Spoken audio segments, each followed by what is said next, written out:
आजको समय सन्दर्भमा समग्र राजनीतिक विषयवस्तुहरूमा हामी केन्द्रित हुनेछौँ।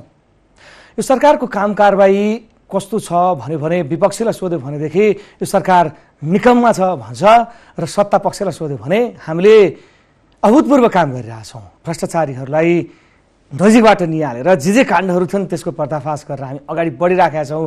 त्यसैले हामी एउटा गतिमा अघि बढेका छौँ आम नागरिकको अपेक्षा परिपूर्ति गर्नका लागि भनेर पनि सत्ता पक्षले दाबी गर्दै आइरहेको छ। र यो बिचमा जुन परिस्थितिहरू देखिएको छ, नेकपा एमाले कतिखेर ठाउँ पाउने र प्रचण्डको खुट्टा तान्ने भनेर बसेको जस्तो चाहिँ देखिन्छ, ढुकेरै बसे जस्तो देखिन्छ।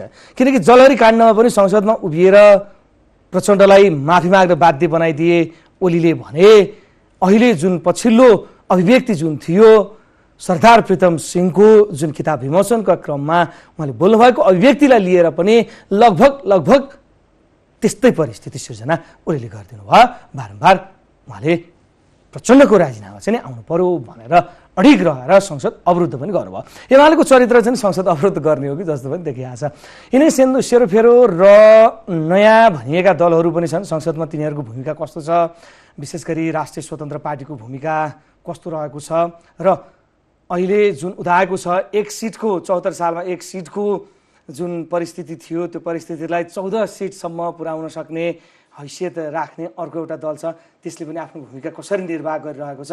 यिनै सेरोफेरोमा हामी केन्द्रित हुनेछौँ। हामीसँग स्टुडियोमा उपस्थित हुनुहुन्छ लेखक विश्लेषक केशव दाहाल, यहाँलाई हार्दिक स्वागत छ। हजुर नमस्कार। गतिमा छ यो सरकार, यो देशको वस्तुस्थिति गतिमा छ? गति त गतिमै छ, तर त्यो गति कता छ भन्ने कुरा हो। हामीले खोजेको गतिमा छ कि छैन? मैले भनेको आम नागरिकले खोजेको गतिमा छ कि छैन? जनताको अपेक्षा जुन छ त्यो अपेक्षा मिट गर्ने गतिमा छ कि छैन र बाटोमा पनि छ कि छैन? यसपाल हामी असार दोस्रो हप्ता चाहिँ केही साथीहरू यो चितवनदेखि काँकैयुट्टासम्म मान्छेहरूसँग कुराकानी गर्ने, भेट्ने, पछिल्लो राजनीतिलाई मान्छेले कसरी हेरिरहेछन्, सरकारलाई कसरी हेरिरहेछन् कुरा बुझ्ने भनेर निस्क्यौँ। लगभग 14 ठाउँ जतिमा हामीले चाहिँ साना ठुला अन्तर्क्रिया भेटघाटहरू गऱ्यौँ। सबै मान्छेहरूको कुरा सुन्दाखेरि मान्छेहरू खुसी छैनन्, दुखी छन्, सपनाहरू मरेको छ भन्ने मान्छेको गुनासो छ र तीव्र राजनीतिक सङ्क्रमणमा, विचारको सङ्क्रमणमा, ज्ञानको सङ्क्रमणमा, सपनाहरूको सङ्क्रमणमा छ हाम्रो समाज र राजनीतिले, सरकारले त्यसलाई ठिक दिशा दिन सकेको छैन। त्यो दिशा दिन नसक्नु अब भनौँ अब यिनीहरूसँग त्यो क्षमता नै छैन, त्यो ज्ञान नै छैन, अथवा यिनीहरूले अवमूल्यन गरे हुन्। अब हेर्ने बेला आयो नि, संविधान जारी भएपछि होला भनियो होइन, विभिन्न सङ्क्रमणकालीन स्थिति बेहोर्दै आयो नि त जनताले। तपाईँले भने जस्तो जनताले यो भयो भने चाहिँ होला, यो भयो भने चाहिँ होला भनेर कुरे। अब यिनीहरू सक्षम छैनन् भनिदिने हो? सक्षम छैनन् भनिदिने हो? सक्षम छैनन्। हाम्रो पुरानो पुस्ताको ज्ञान एक तहमा त्यो अर्थपूर्ण थियो होला। खास गरी सङ्घीय लोकतान्त्रिक गणतन्त्रको आन्दोलनसम्म हाम्रा पुराना राजनीतिक दलले जे भूमिका निर्वाह गर्नुपर्ने थियो त्यो भूमिका निर्वाह गर्नुभयो। त्यसपछि सङ्घीय लोकतान्त्रिक गणतन्त्र नेपालको विकास, समृद्धि, सामाजिक न्याय र अग्रगमनको जुन बाँकी एजेन्डा हो त्यो एजेन्डा पुरा गर्नको लागि उहाँहरूसँग विचार छैन, उहाँहरूसँग ज्ञान छैन, उहाँहरूको अनुभवले पुग्दैन। नयाँ हामीले कमाएको तिमीहरूले खाने भनेर यिनीहरूले छोडेकै छैनन्। हिजोदेखि कसले गर्यो? 14 वर्ष जेल को गयो, 12 वर्ष जेल को बस्यो, बहुदलका लागि को लड्यो, पञ्चायत व्यवस्था फाल्नलाई हिजो गणतन्त्रका लागि को लड्यो भनेर यिनीहरूले त्यो बिन्दु देखाएर आफूलाई छोडेका छैन। हरेक समयमा एउटा पुस्ताले काम गर्छ। सबै समयमा एउटै पुस्ता मात्रै, हिजो पनि त्यही पुस्ता, आज पनि त्यही पुस्ता, भोलि पनि त्यही पुस्ताको नेतृत्व सबल हुन्छ, सक्षम हुन्छ र त्यसले परिणाम दिन्छ भन्ने हुँदैन। हरेक युगमा एउटा पुस्ता आउँछ, आफ्नो जिम्मेवारी पुरा गर्छ र नयाँ पुस्तालाई अब बाँकी कार्यभार पुरा गर, बाँकी जिम्मेवारी पुरा गर भनेर छोडेर जान्छ। गति त्यो हो। यिनले खोजेको के त अब? तर अब हाम्रोमा के भयो भने हिजो म 14 वर्ष जेल बसेँ, त्यसैले अब यो आउने समय पनि मेरै हो भन्यो भने त्यो जति मुडाग्रही, त्यो जति अबुझ अविवेकी राजनेता कोही पनि हुँदैन। तर भनेकै त्यही हो यिनीहरूले, त्यही भन्छन् यिनीहरू। त्यसैले त दुर्भाग्य त्यही हो। यिनीहरूलाई कुच्चाको मुठ काटे जस्तो यिनीहरूलाई नफालिकन हुँदैन। अब कुच्चाको मुठा काटे जस्तो नफाली भन्ने त्यो एकदमै नराम्रो शब्द हो होइन। उहाँहरूले देशमा असक्षम नेताहरू पालेर जनता कतिन्जेल बस्ने? एक्ज्याक्टली, उहाँहरू विधा लिदेऊ नै। यसलाई हामीले दुई हिसाबले हेरौँ। पहिलो, उहाँहरू आफैले अब हाम्रो ज्ञानको, हाम्रो अनुभवको, हाम्रो सान्दर्भिकता सकियो होइन, हाम्रो युगको अब सकियो र नयाँ पुस्तालाई दिनुपर्छ अब भनेर स्वाभाविक हिसाबले उहाँहरूले विधा लिइदिएदेखि त्यो सबैभन्दा सुन्दर कुरा हुन्छ। कहाँ विधा लिने? तर उहाँहरूले विधा लिनु भएन भने पार्टीभित्र नयाँ पुस्ताले हस्तक्षेप गरेर, त्यो हस्तक्षेप भनेको फेरि एउटा मान्छेलाई हटाउने हस्तक्षेप होइन, त्यो विचारको हिसाबले हस्तक्षेप, एजेन्डाको हिसाबले हस्तक्षेप, नयाँ पुस्ताले म के गर्छु भनेर समग्र राजनीतिक परिदृश्य त्यसमा विवेक पुर्याएर बनाउन सक्नु पर्यो अनि हस्तक्षेप गर्नु पर्यो। अहिलेको परिस्थिति हेर्ने हो भने नयाँ पुस्ताले चाहिँ नयाँ पुस्तामा आउन पर्छ मात्रै भन्दो रहेछ। देश बनाउने तिमीहरूसँग के खाका छ भनेर सोध्यो भने चाहिँ छ मात्रै भन्दो रहेछ। नयाँ पुस्ता चाहिँ अझ खराब छ, अझ खराब छ। यो पुरानो पुस्ता भन्दा नि खराब छ। खराब छ। अहिले देश हाँकिरहेका भन्दा पनि नयाँ पुस्ता चाहिँ खराब। पार्टीभित्रको पहिलो तहको नेतृत्वले चाहिँ हिजो सङ्घर्ष पनि गर्यो, जेलनेल पनि गयो, यद्यपि आज त्यो खराब देखियो। तर नयाँ पुस्ताले त्यो तहको त्याग पनि गरेन र जन्मिँदै पार्टीको एक तहमा पुग्ने बित्तिकै ऊ यसरी बिचौलियाहरू बिचमा पर्यो कि ऊ चाहिँ त्यो जन्मिने बित्तिकैदेखि ऊ एउटा दलदलमा भासियो। पुरानो पुस्ता जन्मिने बित्तिकै दलदलमा थिएन, त्यो त आन्दोलन गर्यो, जेल गयो, त्याग गर्यो, हिजो पार्टीलाई सर्वस्व दियो, सारा गर्दै गर्दै गर्दै आएर जब सत्तामा पुग्यो त्यसपछि मात्रै त्यो यस्तो बिचौलियाहरूको चङ्गुलमा पर्यो कि ऊ त्यहाँबाट निस्किनै सकेन, ऊ भ्रष्ट भयो। तर नयाँ पुस्ता चाहिँ उसले जेल नेल त्याग तपस्या केही पनि गरेन, सजिलो अवस्थामा पार्टीको एक तहमा पुग्यो। राजनीतिक परिवर्तन पनि तिनीहरूले गराइदिए। सजिलो बेलामा पार्टीको एक तहमा पुगेपछि उसले के गर्यो भन्दा एउटा यस्तो जमात वरिपरि तयार गर्यो जसले पुरानोलाई प्रश्न गर्ने तागत पनि गुमायो र नयाँ गर्न सक्ने त्यो सृजनात्मकता, त्यो विवेक त्यो पनि छैन। त्यसैले नयाँ पुस्ता चाहिँ नयाँ इमिडिएट सेकेन्ड पुस्ता भनेको मैले। त्यसैले पार्टीभित्र हामीले रिफर्मको कुरा गर्छौँ भने यद्यपि त्यो कति सम्भव छ आफ्नो ठाउँमा छ। तेस्रो पुस्ता हो पार्टीभित्र यदि रिफर्ममा जानुपर्छ भने तेस्रो पुस्ता हरेक पार्टीले, किनभने दोस्रो पुस्ता कांग्रेस माओवादी केन्द्र सबैको दोस्रो पुस्तासम्म काम छैन। अब त्यो एकैचोटि तेस्रो पुस्तामा यदि पार्टीहरू भित्रको हामी रिफर्म चाहन्छौँ भने त्यो तेस्रो पुस्ताले नै गर्नुपर्छ। त्यो पुस्तासँग छ त्यो तागत, त्यो उज्यालो देखिँदैन। त्यसैले अहिले हामीले के भनिरहेछौँ अथवा मलाई के लाग्छ भने त्यसैले अहिले हामी एउटा भयङ्कर ठुलो सङ्क्रमणमा छौँ भन्छु म। पुरानो पार्टीभित्र पहिलो पुस्ता दोस्रो पुस्ता काम नलाग्ने भयो, तेस्रो पुस्तामा त्यो सङ्घर्षको त्यो म मेरो पार्टीलाई रूपान्तरण गर्छु र अबको बाँकी समय मेरो पार्टीको नेतृत्वमा यो मुलुक अगाडि जान्छ भन्ने त्यो राजनीतिक ज्ञान, विवेक, विचार, एजेन्डा छैन। त्यसैले गर्दाखेरि पुरानो पार्टी, पुरानो संरचना, पुरानो राजनीति भत्किँदैछ, त्यसमा आशा छैन। अब नयाँ कस्तो छ भनेर हामीले हेऱ्यौँ भने नयाँप्रति सद्भाव राखौँ, नयाँलाई अलिकति समय दिउँ भन्ने त्यो सदाशयता स्वाभाविक हो।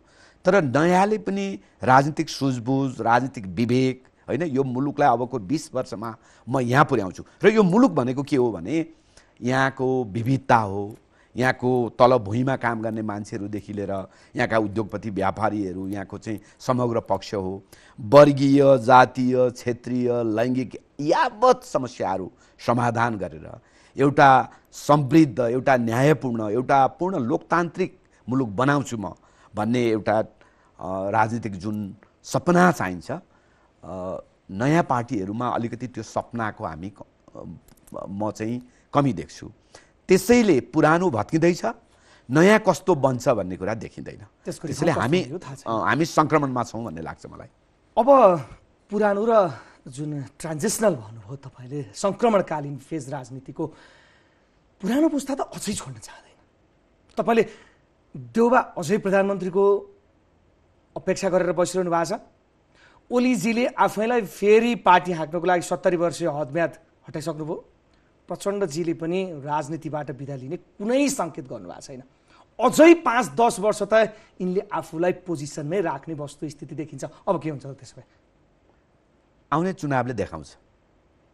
यस्तो छ नि, तपाईँलाई के हो भने जीवनजी, कोही पनि मान्छेको हट चाहिँ राजनीतिमा सधैँ त्यो स्वाभाविक हुँदैन के।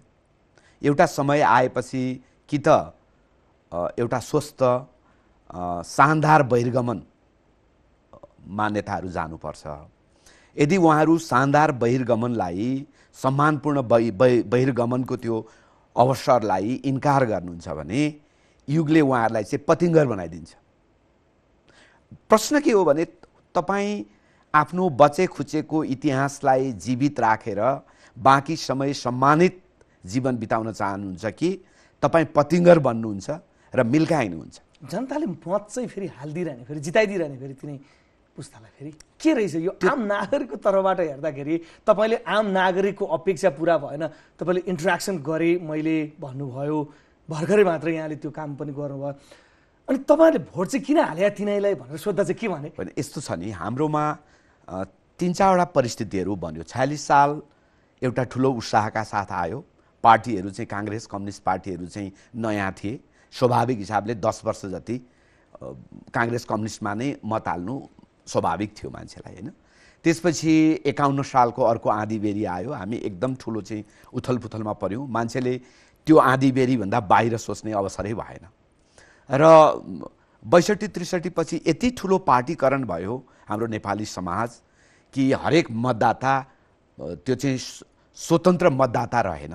ऊ पार्टीको काहीँ न काहीँ शुभेच्छुक कार्यकर्ताको रूपमा चाहिँ परिणत भयो र उसले चाहिँ राम्रो नराम्रो जे भए पनि मेरो पार्टी हो भन्ने हिसाबले मत हाल्यो। पछिल्लो समय कम्युनिस्ट पार्टीहरूले चाहिँ कम्युनिस्ट एकता भनेर एउटा ठुलो साउन्ड गरे, ठुलो आवाजका साथ हामी कम्युनिस्ट समाजवाद, होइन, हामी वर्गीय न्याय सामाजिक न्यायतिर प्रतिबद्ध छौँ, अब हामीलाई दिनुभयो भने कम्तीमा स्थायित्वसहित त्यो मुलुकको रूपान्तरण गर्छौँ भन्ने उहाँहरूले म्यासेज दिनुभयो। हाम्रो जस्तो मुलुक जहाँ लेफ्ट हेयरको ठुलो चाहिँ मान्छेहरूले चाहिँ अलिकति लेफ्टप्रति विश्वास पनि गरेको आन्दोलनबाट आएको मुलुक हो नि त हाम्रो। पटक पटक आन्दोलनमा लेफ्टहरूले पनि नेतृत्व गरेको कारणले गर्दा एकचोटि के हो त भनेर मान्छेहरूले भोट हाले। यो अनेक कारणले गर्दाखेरि अहिलेसम्म भोट पाउँदै गए दलहरूले। तर यस्तो बेलामा आइपुग्यौँ अहिले कि तपाईँ अहिले पार्टीको कोर एरिया छैन। कहीँ पनि तपाईँ जानु हो भने पुराना पार्टीहरूले यो मानौ झापा मेरो हो अथवा चाहिँ फलानु मेरो हो अथवा अब चाहिँ सर्वहारा श्रमजीवी वर्ग चाहिँ मेरा मान्छे हुन्, सुकुम्बासीहरूले चाहिँ फलानलाई भोट दिन्छन् भन्ने अब कहीँ पनि त्यो छैन। र मतदाताहरूले यति ठुलो बगावत गर्दैछन् कि एकदमै सुन्दर कुरा, लोकतन्त्रको एउटा सुन्दर कुरा के हो भने मतदाताहरू आफूलाई पार्टीकरण जुन गरिएको थियो त्यहाँबाट मुक्त गर्दैछन्, बगावत गर्दैछन् र त्यो क्षणमा हामी आइपुगेका छौँ। राजनीतिमा त पृथक राख्दैछन् जनताले आफूलाई स्वतन्त्र रूपमा हो, त्यो क्षणमा हामी आइसक्यौँ। र यदि यो अब मतदाताले के गर्छ भने अब मतदाताले एजेन्डा हेर्छ, नेतृत्व हेर्छ, त्यसको इमान्दारिता हेर्छ, त्यसको सपना हेर्छ। यदि त्यसले चाहिँ पहिले मन्त्री भएको थियो भने त्यसको काम हेर्छ, त्यो सांसद थियो भने संसद भएर त्यसले गरेको काम हेर्छ र अब मद्दत। किनभने पहिले जस्तो अब 84 को चुनाव त्यस्तो हुनेवाला छैन। अब आँखा खोले हुन्छ यी नेताहरूले, हैन? म अहिले नै यहाँ के भन्न चाहन्छु तपाईसँग भने अब आउने निर्वाचन पहिले जस्तो निर्वाचन हुँदैन। एउटा ठुलो आँधी आउँदैछ। आँधीको भाषा यदि हाम्रो पुराना दलहरूले, पुरानो नेतृत्वले चिन्यो र कोही विधा लिने, पार्टीको रूपान्तरण गर्ने, नयाँ एजेन्डा सहित आउने, त्यो गर्ने तागत पुराना पार्टीहरूमा रह्यो, उहाँहरू टिक्नुहुन्छ। नत्र यति ठुलो सङ्क्रमण छ कि उहाँहरू समाप्त हुनुहुन्छ र नेपालमा नयाँ राजनीति त्यो कस्तो हुन्छ त्यो दोस्रो कुरा हो। त्यसको लिडरको त्यो अब त्यो महत्त्वपूर्ण, त्यो दोस्रो कुरा हो, होइन? तर नयाँ राजनीतितिर हामी रहँदैन। म तपाईँलाई एउटा उदाहरण भन्छु। यसपाल हामी झापाको केही ठाउँमा गयौँ, गाउँमा नै हामी काँकरभित्तामा एउटा कार्यक्रम थियो। त्यसपछि हामी झापाका केही गाउँमा साथीहरूले चिया खाउँ बसौँ भनेर बोलाउनु भएर गयौँ। एउटा एक ठाउँमा एउटा एकदमै रमाइलो के भने 25 जना जति साथीहरू भेटघाट गर्न भनेर आउनुभएको थियो। लगभग 35, 40, 50 वर्ष उमेरको मान्छेहरू। परिचय गर्दाखेरि उहाँहरूले के भन्नु भने म अनिरासको कार्यकर्ता हुँ, त्यहाँबाट मेरो राजनीति सुरुवात भएको, म नेकपा एमालेको फलानु कमिटीमा बसेर मैले काम गरेको, म फलानु कमिटीमा बसेर मैले काम गरेको भनेर उहाँहरूले परिचय दिनुभयो। र सबै मान्छेले नोट गरेर यो सन्देश म ठुला दलहरूलाई दिन चाहन्छु। सबै मान्छेले के भन्नुभयो भने आज हामी पुरानो कुनै दलमा छैनौँ, म कम्युनिस्ट पार्टीमा छैन, म एमालेमा छैन र कुनै पनि एउटा सुन्दर लोकतान्त्रिक अग्रगामी राजनीतिक प्रयत्न भयो भने म त्यहाँ आउन तयार छु, म पुरानोमा मेरो विश्वास रहेन भन्नुभयो। त्यो त एउटा उदाहरण मात्रै हो। सबैतिर त्यही परिस्थिति, सबैतिर त्यही छ। हामी चितवनमा गयौँ। तर अब जाउँ, अब लिड कसले गर्छ त? अब यी बढाइसकेपछि कोही न कोही त चाहियो, एउटा विकल्पको आशा त चाहियो नि त। अब त्यो आशा को हुन्छ? नयाँ राजनीतिक दल खुल्छ अथवा भएकै यिनै दलहरूलाई जनताले प्रयोग गर्ने हुन्छ? यस्तो लाग्छ मलाई, विकल्प एउटा मात्रै हुँदैन हैन। जस्तो हिजो कांग्रेस थियो, कम्युनिस्ट पनि बन्यो, कम्युनिस्टमा पनि एमाले थियो, माओवादी आयो हैन। मैले सोध्नु खोजेँ कन्जर्भेटिभ पार्टीमा राष्ट्रिय पार्टीले आफूलाई दावेदारी प्रस्तुत गरिरहेछ, म हुँ 84 को चुनाव भनिरहेछ, तपाईलाई लाग्छ कि लाग्दैन? यति मात्र बुझ्नु। राष्ट्रिय स्वतन्त्र पार्टी ले अहिले जुन नेपाली कांग्रेस र कम्युनिस्ट पार्टीको विपक्षमा जस्तो जनमत बन्यो, असन्तुष्टहरूको जनमत, त्यो जनमतलाई आफूतिर तान्नलाई उसले चाहिँ सक्यो। त्यो सत्य हो। राष्ट्रिय स्वतन्त्र पार्टी आज संसदमा चौथो ठुलो दलको रूपमा उपस्थित छ, यो सत्य हो। राष्ट्रिय स्वतन्त्र पार्टीले अहिले केही मान्छेहरूप्रति राष्ट्रिय स्वतन्त्र पार्टी चाहिँ कसरी आउला भनेर ध्यान आकृष्ट गर्न सकेको छ, त्यो सत्य हो। त्यसैले गर्दाखेरि ऊ एउटा दल हो। आज हामीले हेर्यौँ भने नयाँ बन्दै गरेको दलमा राष्ट्रिय स्वतन्त्र पार्टी एउटा दल हो। तर असन्तुष्ट जनमतलाई उसले राजनीतिक एजेन्डासहित थेक्छ कि थेक्दैन? एकदमै तरल अवस्थामा छौँ हामी अहिले। सङ्क्रमण भनेको स्वाभाविक हिसाबले तरल नै हुन्छ हैन। त्यो तरल अवस्थामा उसले त्यो सबै चिजलाई राजनीतिक सुझबुझका साथ, राजनीतिक एजेन्डा साथ, राजनीतिक विचारका साथ उसले होल्ड गर्न सक्यो भने राष्ट्रिय स्वतन्त्र पार्टी एउटा विकल्प हो। तर 3-4वटा प्रश्न छन्। अहिले हामी हिँड्दा नै हामीले सुनाएको, मैले लेखेँ पनि त्यो विषय। एउटा के हो भने अब मान्छेले राष्ट्रिय स्वतन्त्र पार्टीको पक्षधरता के हो, वैचारिक पक्षधरता के हो, अथवा विचार के हो, यसले पछिल्ला उपलब्धिहरूलाई कसरी हेर्छ हैन, र त्यसपछिको भविष्यको यसको यात्रा कस्तो हुन्छ राजनीतिक हिसाबले हैन। भ्रष्टाचार विरुद्धको कुरा, सुशासनको कुरा त उसले गरिरहेछ, तर लोकतन्त्रलाई संस्थागत गर्ने कुरा, अझ सहभागितामूलक लोकतन्त्रलाई चाहिँ नेपालको जीवन पद्धति बनाउने कुरा, यसलाई चाहिँ स्टेट क्राफ्टिङ हो नि त पोलिटिक्स भनेको। स्टेट क्राफ्टिङको समग्र चिजमा राष्ट्रिय स्वतन्त्र पार्टी कहाँनिर उभिन्छ, यो मान्छेले प्रश्न गरेका छन्। अर्को के हो भने राष्ट्रिय स्वतन्त्र पार्टी कतै यो भाइ राप्रपा अथवा भाइ एमाले त हुँदैन, किनभने पछिल्लो 3-4 महिनामा चाहिँ उसले जे गरिरहेछ यो त भाइ राप्रपा अथवा भाइ एमालेको लयमा गयो नि त भन्ने मान्छेहरूको प्रश्न पनि छ। यी समग्र प्रश्नमा राष्ट्रिय स्वतन्त्र पार्टी ततर्किन हुँदैन, उसले वस्तुनिष्ठ हिसाबले जवाफ दिनुपर्छ र आफूलाई यो मुलुकको रूपान्तरण गर्न सक्ने एउटा सुझबुझ सहितको जिम्मेवार एउटा राजनीतिक दलको रूपमा रूपान्तरित गर्नुपर्छ। बाटोमा गएको छ। तर जहाँसम्म तपाईँले विकल्पको कुरा गर्नुभयो, तर राष्ट्रिय स्वतन्त्र पार्टीले त्यति गर्यो भने पनि यो मुलुकमा राष्ट्रिय स्वतन्त्र पार्टी मात्रै विकल्प हुँदैन, किनभने विकल्प एउटा मात्रै हुँदैन हैन। हाम्रो जस्तो बहुलवादी मुलुकमा मान्छेका अनेकौं सपनाहरू छन् नि त, र अनेकौं सपनाहरूलाई सम्बोधन गर्नको लागि अनेकौं पार्टीहरू चाहिन्छ र अनेकौं पार्टीहरू चाहिँ विकल्पको रूपमा उदाउँछन्। जस्तो उदाहरणको लागि नेपाली कांग्रेस चाहिँ यदि समाप्त त नभनौँ, त्यो राम्रो शब्द पनि होइन, नेपाली कांग्रेस चाहिँ एकदमै तल झर्यो र नेपाली कांग्रेसलाई भोट हाल्ने मान्छेहरूलाई एउटा विकल्प चाहिएला। नेपालका कम्युनिस्ट पार्टीहरू चाहिँ जुन तहबाट चाहिँ एकदमै स्खलित हुँदैछन्, तल झर्दैछन्, उनीहरूलाई भोट हाल्ने मान्छेलाई अर्को विकल्प चाहिएला हैन।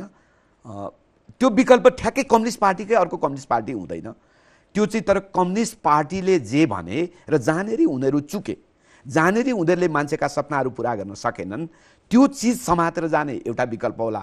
उसले प्रोग्रेसिभ डेमोक्रेटिक अल्टरनेटिभ्स भन्ला, नेपाली कङ्ग्रेसको चाहिँ प्रजातन्त्रको लाइन थियो होइन, प्रजातन्त्रको भाष्यमा उसले आजसम्म काम गर्यो र मान्छेले के भने नेपाली कङ्ग्रेसको प्रजातन्त्रले अब काम गर्दैन भने त्यो डेमोक्रेटिक अल्टरनेटिभ अर्को चाउला। मधेसको कुरा गर्नेहरूले पनि अब ध्वंस भएर गयो मधेस, हेर्नुहोस् होइन। मधेसका नेताहरू, मधेसको सारा सपना हिजो कुनै मान्छेहरूमा केन्द्रित थियो नि, आज त यसो फर्केर हेर्नु मधेसको नेतृत्व गर्ने को नेता छ? मधेसमा अर्को विकल्प चाहिएला, त्यसैले विकल्प पनि बहुआयामिक हुन्छन्। भनेपछि अब यो अल्टरनेटिभ पोलिटिक्समा नयाँ शक्ति उदाउने सम्भावना छ। त्यसपछि नयाँ शक्ति उदाउने त त्यो कन्फर्म छ, कन्फर्मै छ, नयाँ शक्ति नै हो अबको। अब नयाँ शक्तिलाई हामीले कसरी व्याख्या गरौँ भने पुराना पार्टीहरू यद्यपि त्यो सम्भावना असाध्यै क्षीण भएर गएको छ, तर पुरानाहरूको रूपान्तरण नयाँको एउटा बाटो हो। पुरानाहरूको रूपान्तरण यद्यपि पार्टीभित्रको तेस्रो पुस्ताले त्यसको जिम्मेवारी लिनुपर्छ र त्यो अगाडि जानुपर्छ। त्यो सम्भावना असाध्यै कम छ, एउटा नयाँ शक्ति बन्ने तरिका। दोस्रो भनेको राजनीतिभन्दा नितान्त बाहिरबाट होइन, नयाँ मान्छे, यो त अति भो भनेर एउटा हुटुटी सहित आउने नयाँ शक्ति अर्को। तेस्रो यिनै पार्टीहरूभित्र बसेका तर नयाँ ध्रुवीकरण सहित आउने अर्को। यो तीनटा ठाउँबाट नयाँ शक्ति बन्ने एउटा विकल्प सम्भावना एउटा होइन, यी तीनटै ठाउँबाट नेपालमा कम्तीमा 3-4वटा नयाँ पार्टीहरू आउँछन् र ती 3-4वटा नयाँ पार्टीहरूले अबको नेपालको राजनीतिलाई अगाडि लान्छन् भन्ने मलाई लाग्छ। ठिक छ, यिनीहरू सुध्रिनु भन्ने आशा छ। तर अहिले नेपाली कङ्ग्रेसकै कुरा गर्ने हो भनेदेखि तेस्रो पुस्ता भनिएकै नेताहरू दौडधुपमा हुनुहुन्छ। देउबाले तुरुन्तै छाड्नु पर्यो। गगन थापाजी जो महामन्त्री पनि हुनुहुन्छ, उहाँले पनि बारम्बार देउबाले काङ्ग्रेस चुर्लुमै डुबाउनु भयो, अब चाहिँ तपाईँले नछोडी हुन्न, जबरजस्ती छोडाउने अथवा के गर्ने, उहाँको जुनसुकै भाषणहरू सुन्ने, अभिव्यक्तिहरू सुन्ने हो भने चाहिँ देउबा नै यस्तो एउटा विष हो जुन चाहिँ नेपाली कङ्ग्रेसलाई चाहिँ नि खोक्रो बनाउँदै अगाडि बढिरहेको छ। हो, सत्य हो। गगनजीले आधा सत्य भन्नुभयो भन्ने लाग्छ मलाई होइन। आधा सत्य के हो भने नेपाली कङ्ग्रेसमा जे खालका समस्याहरू देखिए आजका दिनमा, यद्यपि यो आज देखिएको समस्या होइन, समस्याको निरन्तरता हो यो। तर देउबा त्यसको एउटा चाहिँ कडी हो, समस्याको एउटा नायक देउबा हो। आधी सत्य त्यही नै हो। तर आधी सत्य चाहिँ पार्टी नै हो क्या। फेरि पार्टी भन्ने बित्तिकै पार्टीभित्र उहाँहरू सबै पर्नुहुन्छ, जसले जुन तहबाट चाहिँ नेपाली कङ्ग्रेसको रूपान्तरणका लागि आजभन्दा 2-4 वर्ष अगाडिदेखि नै काम गर्नु पर्थ्यो। हामीले भनिरहेका थियौँ सबै पार्टीहरूलाई चाहिँ, सबै पार्टीको एउटा पुस्ताले अब रूपान्तरणमा काम गर्नुपर्छ भनेर, उहाँहरूले त्यहाँ काम गर्नु भएन। त्यसैले नेपाली कङ्ग्रेस आज जुन तहमा स्खलित हुँदैछ त्यसको दायित्व उहाँहरूले पनि लिनुपर्छ, पहिलो मलाई लाग्छ। तर दोस्रो, अब पार्टीभित्र गनगन गरेर कचकच गरेर सधैँ बाहिर निस्केर होइन गाली गरेर मात्रै हुँदैन। गगनजी जस्तो मान्छे जो अलिकति बौद्धिक हुनुहुन्छ, वैचारिक हुनुहुन्छ, नेपालको एजेन्डाहरू बुझ्नुहुन्छ, उहाँले चाहिँ नेपाली कङ्ग्रेसभित्र सङ्घर्ष गर्ने मात्रै होइन कि नेपाली जनतालाई अबको नेपाली कङ्ग्रेस कस्तो बनाउने हो, अबको नेपाली कङ्ग्रेसको प्राथमिकताहरू के हुन्, अबको नेपाली कङ्ग्रेस कसले हाँक्छ र नेपाली कङ्ग्रेस किन सान्दर्भिक छ अझै भन्ने कुरा पुष्टि गरेर यो पुस्तामा आएपछि के हुन्छ भन्ने कुरा चाहिँ देश निर्माणका लागि के खाकाहरू छन् भनेर दिन त सक्नु भएको छैन नि त। त्यो आवश्यक छ।